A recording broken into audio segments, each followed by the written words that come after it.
360 ईस्वी में समुद्रगुप्त के दरबार में श्रीलंका का राजदूत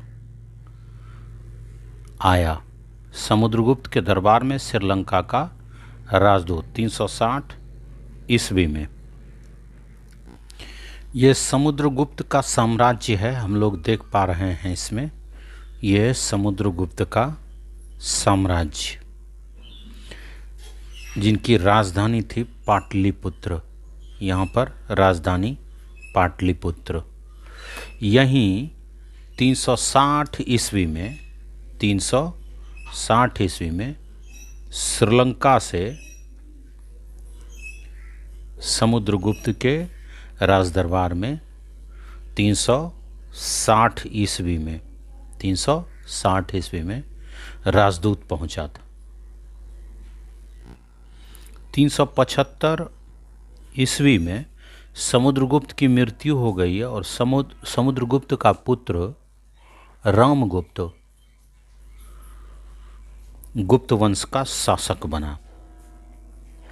लेकिन रामगुप्त एक कमजोर शासक सिद्ध हुआ और उनकी पत्नी थी, रामगुप्त की पत्नी थी ध्रुवस्वामिनी देवी। ध्रुवस्वामिनी देवी ध्रुवस्वामिनी देवी को प्राप्त करने के लिए शकों ने उस समय,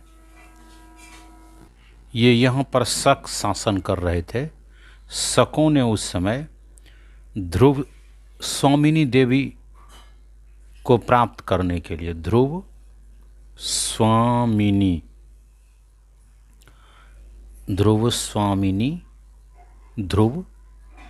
स्वामिनी देवी को प्राप्त करने के लिए क्या किया? गुप्त वंश का जो इधर शासन चल रहा था,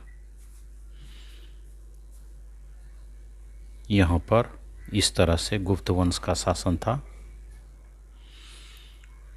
तो यहाँ पाटलिपुत्र पर हमला कर दिया। इस हमला से बचने के लिए चंद्रगुप्त द्वितीय ने क्या किया? रामगुप्त की ही हत्या कर दी। ध्रुवस्वामिनी देवी जिनकी पत्नी थी रामगुप्त की ही हत्या कर दी और ध्रुवस्वामिनी देवी से चंद्रगुप्त द्वितीय ने खुद शादी कर लिया और इस तरह गुप्त वंश का शासक चंद्रगुप्त द्वितीय बन गया। चंद्रगुप्त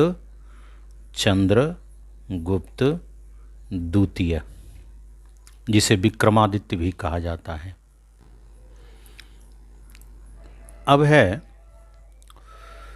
380 ईस्वी से 415 ईस्वी चंद्रगुप्त द्वितीय का शासनकाल।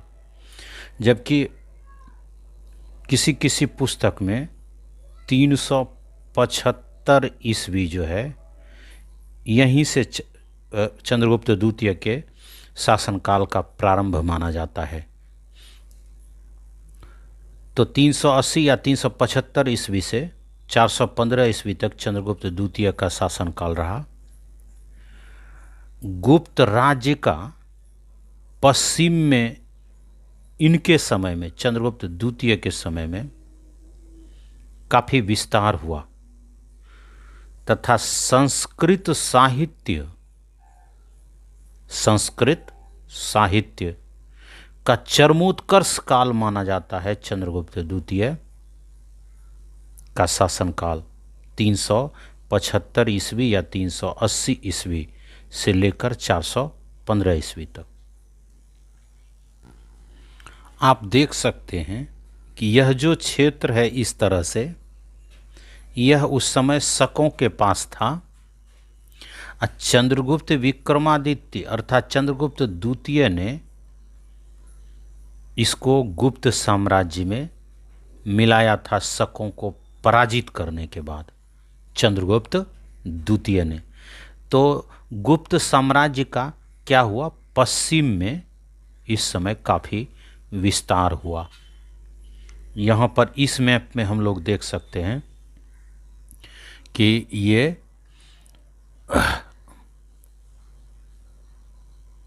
गुप्त साम्राज्य पहले था जबकि चंद्रगुप्त द्वितीय ने यहाँ पर शक को हराकर और तब पश्चिम में गुप्त साम्राज्य का विस्तार किया।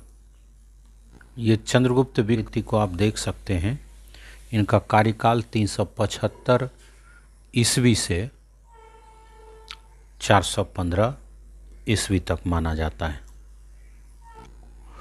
चंद्रगुप्त द्वितीय अर्थात चंद्रगुप्त विक्रमादित्य के ही काल में फाहियान भारत आया था। चंद्रगुप्त द्वितीय के शासनकाल में 399 ईस्वी से 414 ईस्वी अर्थात लगभग 15 वर्ष फाहियान भारत में रहा था। 399 से 414 ईस्वी, यही है फाहियान। हम लोग चित्र में देख सकते हैं भारत की यात्रा पर आने वाले पहले चीनी भिक्षु। ये फाहियान चीनी यात्री जो गुप्त शासक चंद्रगुप्त द्वितीय के शासनकाल में भारत आया था। फाहियान, ये इस तरह से फाहियान यहाँ चीन से चलना शुरू किया और ऐसे भारत आया। अब भारत में प्रसिद्ध बौद्ध स्थलों को घूमते हुए ये इस तरह से फिर श्रीलंका होते हुए, जावा सुमात्रा होते हुए, श्रीलंका होते हुए जावा सुमात्रा होते हुए वो पुनः चीन चले गए। इस मैप में स्पष्ट है कि यहाँ से ये चले थे चीन से और ऐसे करके ये ऐसे समरकंद होते हुए तक्षशिला पहुँचे और फिर वहाँ से पेशावर होते हुए कन्नौज आए। कन्नौज से कुशीनगर होते हुए कपिलवस्तु वैशाली होते हुए मगध, और मगध से पुनः जब वह ताम्रलिप्ति होते हुए बाहर निकले तो श्रीलंका आए और श्रीलंका से पुनः ये चले गए कहाँ, ये जावा द्वीप, और जावा द्वीप से पुनः ये ऐसे करके फिर चीन में चले गए फाहियान। अब हम लोग अध्ययन करेंगे कि 415 ईस्वी से 455 ईस्वी तक कुमार गुप्त प्रथम का शासनकाल रहा। 415 ईस्वी से 455 ईस्वी तक कुमार गुप्त का शासन रहा।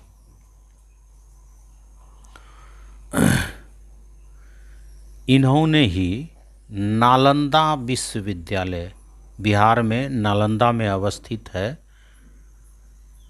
नालंदा विश्वविद्यालय, नालंदा विश्वविद्यालय को ऑक्सफोर्ड ऑफ महायान कहा जाता है। ऑक्सफोर्ड ऑफ महायान, कुमार गुप्त ने इसकी स्थापना की।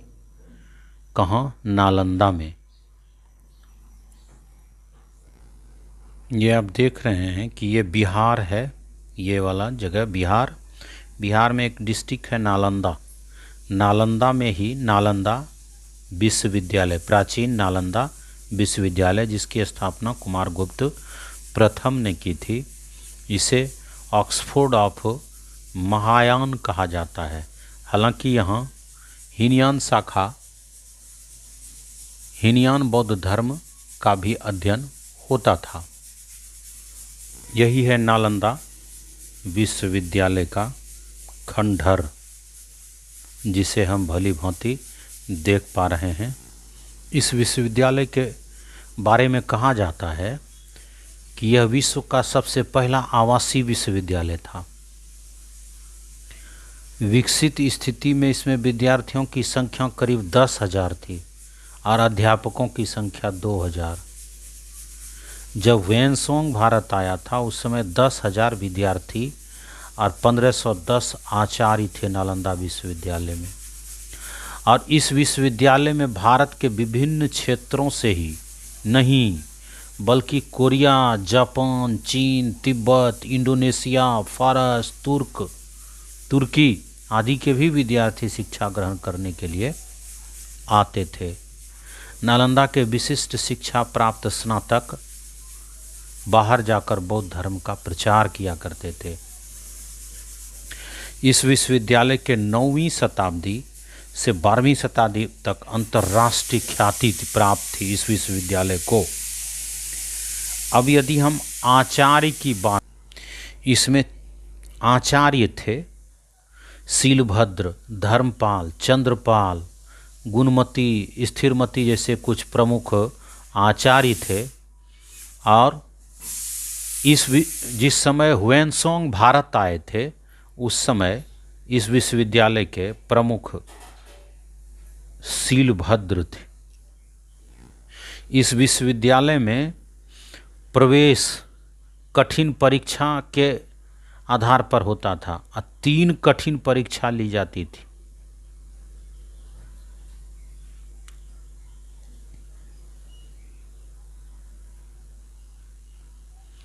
व्याख्यान पद्धति मौखिक ही थी। आचार्य छात्रों को मौखिक व्याख्यान दिया करते थे। इसके अतिरिक्त पुस्तकों की व्याख्या भी होती थी। पुस्तकालय, अच्छा, इसमें अध्ययन क्या क्या होता था? अध्ययन होता था महायान के प्रवर्तक नागार्जुन, वसुबंधु, असंग, धर्मकीर्ति आदि की रचनाओं का, और वेद, वेदांत, सांख्य दर्शन, व्याकरण, दर्शन, शल्य विद्या, ऑपरेशन संबंधी, ज्योतिष, योग शास्त्र, चिकित्सा शास्त्र आदि का यहाँ अध्ययन किया जाता था। पुस्तकालय इस खंडहर का सबसे प्रमुख उपलब्धि माना जाता है। पुस्तकालय का नाम था रत्न सागर, रत्न रंजक और रत्नोदधि। ये 3 विशाल भवन थे पुस्तकालय के, रत्न रंजक, रत्न सागर और रत्नोदधि। 300 कक्ष थे छात्रावास के, जिनमें अकेले या एक से अधिक छात्र इसमें रह सकते थे। छात्र संघ का भी चुनाव होता था। आर्थिक आधार इस विश्वविद्यालय का क्या था? तो इस विश्वविद्यालय को राज्य की ओर से 200 गांव दान में मिले थे, जिनसे प्राप्त आय और अनाज से खर्च चलता था इस विश्वविद्यालय का। अवसान कैसे हुआ, समाप्ति कैसी हो गई इसकी? तो सबसे पहला आघात हून शासक मिहिरकुल ने किया इस विश्वविद्यालय पर, और 1199 ईस्वी में तुर्क आक्रमणकारी बख्तियार खिलजी ने इसे जलाकर पूरी तरह से नष्ट कर दिया। 415 ईस्वी में 415 ये तो हो गया, 455 ईस्वी से 467 ईस्वी तक स्कंदगुप्त का काल है। ये स्कंदगुप्त का काल 455 से 467 ईस्वी। स्कंदगुप्त के काल की सबसे महत्वपूर्ण घटना मानी जाती है हुनों का प्रथम आक्रमण। हुनों का प्रथम आक्रमण, ये इस तस्वीर में स्कंदगुप्त को दिखाया गया है, जिसने हुनों से प्रचंड युद्ध किया और हुनों को भारत से बाहर निकालने में कामयाबी हासिल की। स्कंदगुप्त, इन्हीं के शासनकाल में भारत में सबसे पहला हुन आक्रमण हुआ था। ये स्कंदगुप्त के समय का है भारत, ये स्कंदगुप्त के समय का भारत। स्कंदगुप्त के ही समय यहाँ पर हुनों का आक्रमण हुआ। वीरतापूर्वक स्कंदगुप्त ने हुनों से यहाँ पर युद्ध किया और उन्हें वापस जाने के लिए मजबूर किया। ये भारत पर हुनों के आक्रमण की तस्वीर है, पहले आक्रमण की तस्वीर। ये हून मूलतः मध्य एशिया की एक जंगली और बर्बर जाति थी। जनसंख्या बढ़ने के कारण ये मध्य एशिया छोड़कर दो भागों में बंट के भागा। एक वोल्गा नदी के तरफ गया और दूसरा ईरान होते हुए अफ़गानिस्तान होते हुए गंधार पर कब्जा कर लिया और भारत के उत्तर पश्चिम में स्थित शक और कुषाण राज्यों को नष्ट कर दिया। तत्पश्चात इन लोगों ने भारत में प्रवेश किया। अब भारत पर 458 ईस्वी में 458 ईस्वी में क्या होता है कि पहला आक्रमण ये करते हैं। इसके मुताबिक उस समय गुप्त सम्राट कुमारगुप्त जीवित ही थे और गद्दी पर थे।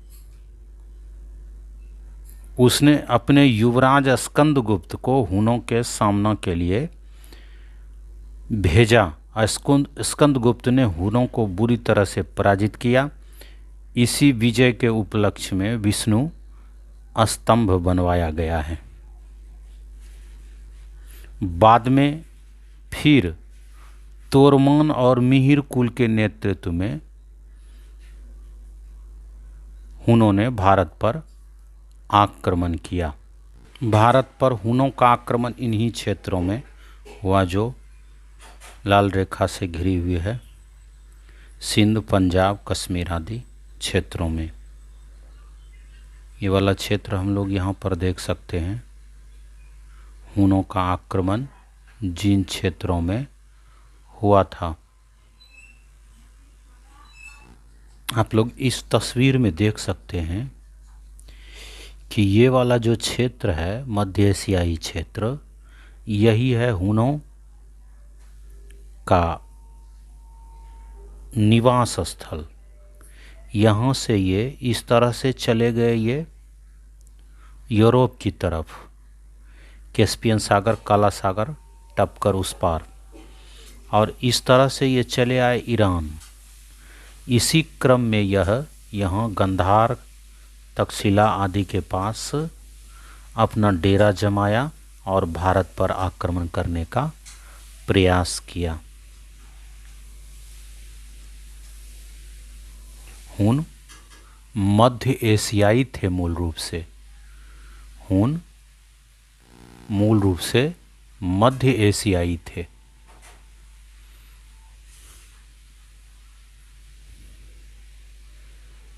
और मध्य एशिया की भी एक आदिम जाति थी हुन। 467 ईस्वी से 540 ईस्वी गुप्त वंश का अवनति काल है ये। अर्थात इस काल में गुप्त वंश पतन की ओर उन्मुख हो गए और पतनोन्मुख गुप्तों के जो शासक हुए, गुप्त वंश के शासक हुए, परवर्ती गुप्त शासक जो स्कंदगुप्त के उत्तराधिकारी कहलाते हैं, पुरुगुप्त, कुमारगुप्त द्वितीय, बुद्धगुप्त, नरसिंहगुप्त बालादित्य, भानुगुप्त, वैन्यगुप्त, कुमारगुप्त तृतीय और सबसे अंतिम शासक विष्णुगुप्त। विष्णुगुप्त का शासनकाल लगभग 550 ईस्वी माना जाता है। 543 ईस्वी से 550 ईस्वी, यहाँ पर हम लोग देख सकते हैं विष्णुगुप्त का शासन 543 से 550 ईस्वी। हुनों का दूसरा आक्रमण भी हुआ तोरमान के नेतृत्व में 466 से 467 ईस्वी के पास, लेकिन इस बार भी इसे प्रचंड विरोध का सामना करना पड़ा और इसकी हार हुई। इसे पुनः वापस लौटना पड़ा। फिर सारी शक्ति जुटाकर हुनों ने तोरमान के ही नेतृत्व में तीसरी बार आक्रमण किया 484 ईस्वी में। इस बार वो पंजाब, पश्चिमी भारत, मालवा, यूपी के अधिकांश हिस्से, मध्य प्रदेश में एरन तक तथा कश्मीर पर अधिकार करने में कामयाबी हासिल कर ली। ये हुनों का साम्राज्य है तोरमान के समय का। ये तोरमान शासक द्वारा चलाए गए सिक्कों पर खुद तोरमान का खुदा हुआ चित्र है, जिसको हम लोग देख सकते हैं। यही है तोरमान। इस चित्र में भी हम लोग तोरमान को देख सकते हैं, जिसने भारत में अपनी सत्ता कायम करने में कामयाबी हासिल कर ली थी। आखिरी में जिस हुन शासक ने भारत पर आक्रमण किया वो है मिहिर कुल। हम लोग मिहिर कुल को यहाँ देख पा रहे हैं, और ये है मिहिर कुल का साम्राज्य। ये मिहिर कुल का साम्राज्य है।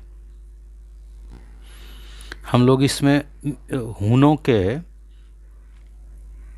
क्रोनोलॉजी को देख सकते हैं कि सबसे पहले तिगिन था, जो गंधार का प्रथम शासक बना था। ईरान की तरफ न जाकर यह गंधार चले आए थे और यहाँ पर शासक बना। और दूसरे हुए खुशनवा, जिन्होंने भारत पर सबसे पहली बार आक्रमण किया, जिस समय की स्कंदगुप्त भारत में गुप्त वंशीय शासक का साम्राज्य था। दूसरी बार तोरमान ही 2 बार आक्रमण करते हैं भारत पर, 466 से 67 ईस्वी में और 484 ईस्वी में।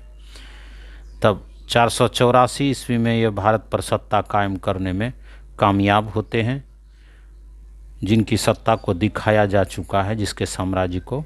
ये द्वितीय आक्रमणकर्ता थे तोरमान, और तृतीय आक्रमणकर्ता को अभी अभी हम लोगों ने मिहिर कुल को देखा। ये अंतिम आक्रमणकर्ता थे। इनकी राजधानी थी सियालकोट, जो अभी पाकिस्तान में है। यहाँ पर है सियालकोट, यहाँ पर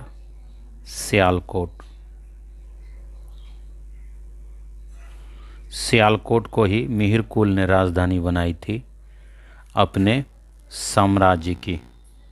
ये हुनों का साम्राज्य है।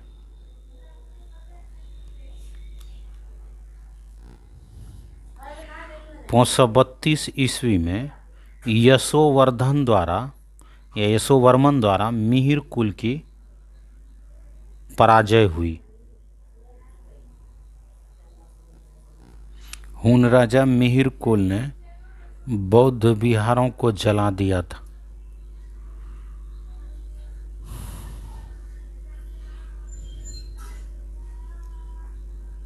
इसलिए इसे बड़ा क्रूर शासक माना जाता था मिहिर कुल को।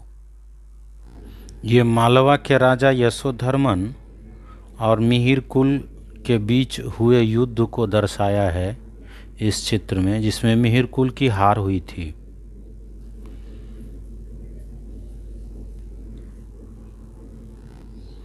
ये मिहिर कुल को हराने के बाद ये विक्ट्री पिलर बनवाया था यशोधर्मन ने। मिहिर कुल को हराने के बाद मंदसौर में यशोधर्मन का हुआ था युद्ध। ये मालवा है, जिसमें हम लोग देख सकते हैं यहीं के थे राजा यशोधर्मन, जिन्होंने मिहिर कुल को हराया था मंदसौर में। यहाँ पर है मंदसौर, यहाँ पर इस जगह। 606 ईस्वी से 647 ईस्वी तक हर्ष का शासनकाल है। वर्धन वंश का ये सबसे प्रमुख शासक है हर्षवर्धन, 606 ईस्वी से 647 ईस्वी तक।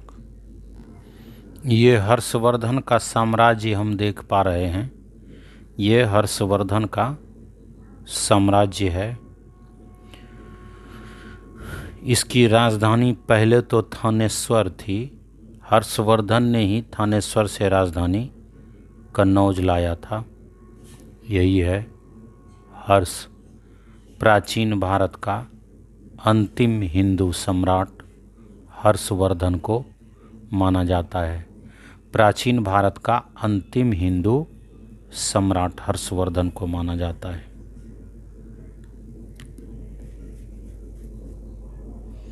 इसी के शासन काल में वैनसोंग भारत आया था। ये सम्राट हर्षवर्धन की तस्वीर हम लोग इसमें देख पा रहे हैं।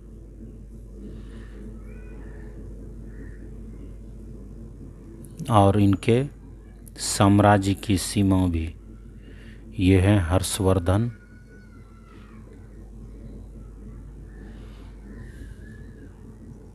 इस चित्र में भी हम हर्षवर्धन को देख सकते हैं।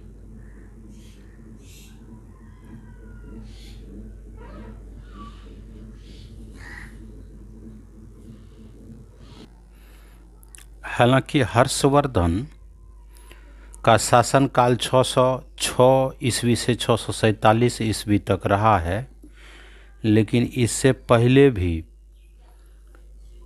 हर्षवर्धन का जो वंश है, वर्धन वंश या पुष्यभूति वंश भी इसको कहते हैं, थानेश्वर के पुष्यभूति वंश, उसका शासनकाल रहा है। इसके सबसे पहले शासक हैं नरवर्धन 505 ईस्वी से 530 ईस्वी तक।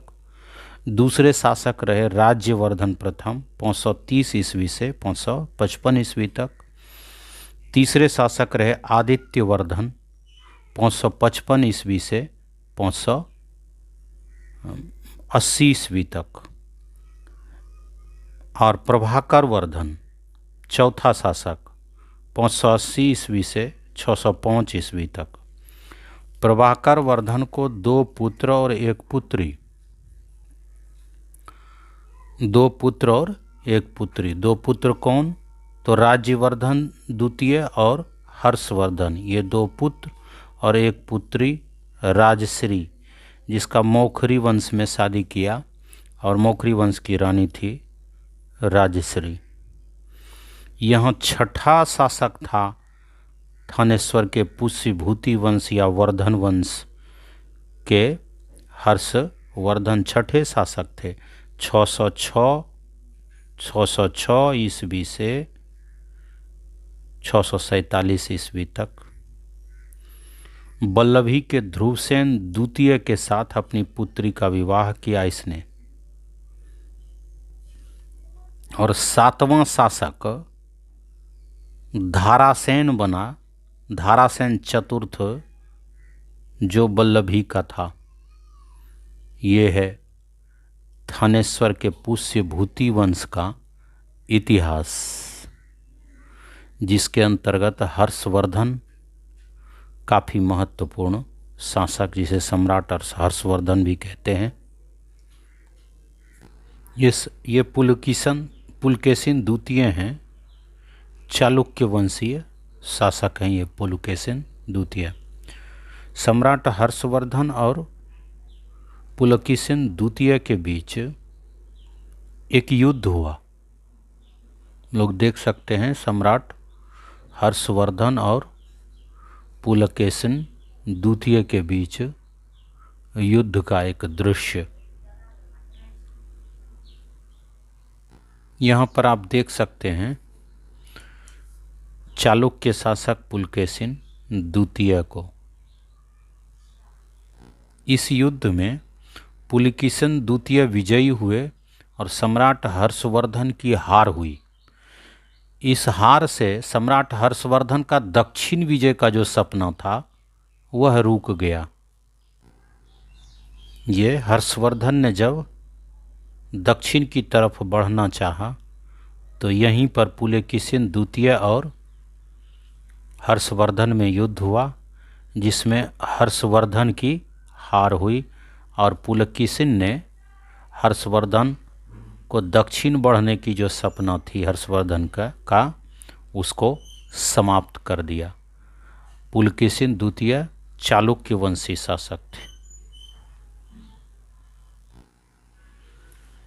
629 ईस्वी से 645 ईस्वी हुएनसोंग भारत में रहा और ये हर्षवर्धन के शासनकाल में भारत आया था। ये हर्षवर्धन का साम्राज्य है, हम लोग देख सकते हैं। ये हर्षवर्धन का साम्राज्य है। राजधानी पहले थानेश्वर थी, कन्नौज लाया हर्षवर्धन ने। वर्धन वंश या पुष्यभूति वंश 629 ईस्वी से 645 ईस्वी में हुएनसोंग हर्षवर्धन के ही शासनकाल में भारत आया। ये हर्षवर्धन के दरबार में हुएनसोंग को दिखाया गया है यहाँ इस चित्र में। हर्षवर्धन के दरबार में 629 से 645 ईस्वी के बीच ये भारत में रहे हुएनसोंग। ये चित्र हुएनसोंग का ही है।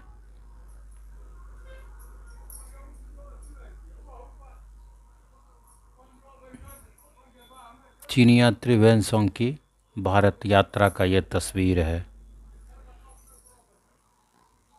इस चित्र में भी हुएनसोंग को दिखाया गया है।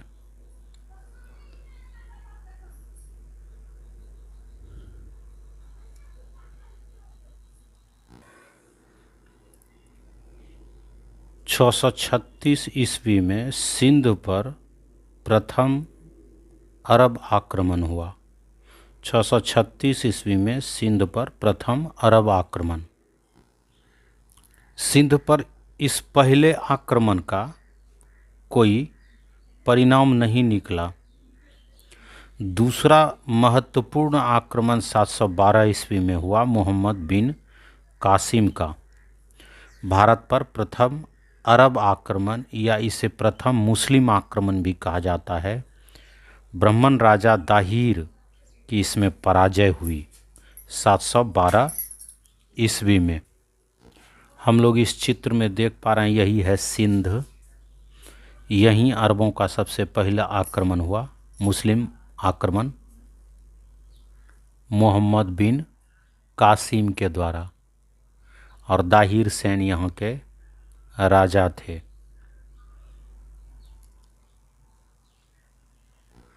अरबों के आक्रमण के समय का भारत आप देख सकते हैं। यहाँ सिंध प्रांत जहाँ दाहिर राजा थे, ये काबुल घाटी हिंदू शाही वंश का यहाँ शासन था। कश्मीर में प्रतापदित्य शासक थे। राजपूताना में प्रतिहार शासक था। चालुक्य वंश में चालुक्य वंशीय शासक यहाँ पर हम देख रहे हैं विजयादित्य को। ये कन्नौज पर अर्जुन का, और नेपाल में ठाकुरी वंश का शासन था। यहाँ पर बंगाल में था, और असम में भास्कर वर्मन का शासन था, और दक्षिण में यहाँ पल्लव वंश का शासन था, नरसिंह वर्मन द्वितीय का। तो ये मोहम्मद बिन कासिम के आक्रमण के समय का भारत है। ये इस चित्र में हम लोग मोहम्मद बिन कासिम को देख पा रहे हैं, जिसने 712 ईस्वी में सिंध पर आक्रमण किया, और ये हैं राजा दाहिर। राजा दाहिर की ही पराजय हुई थी।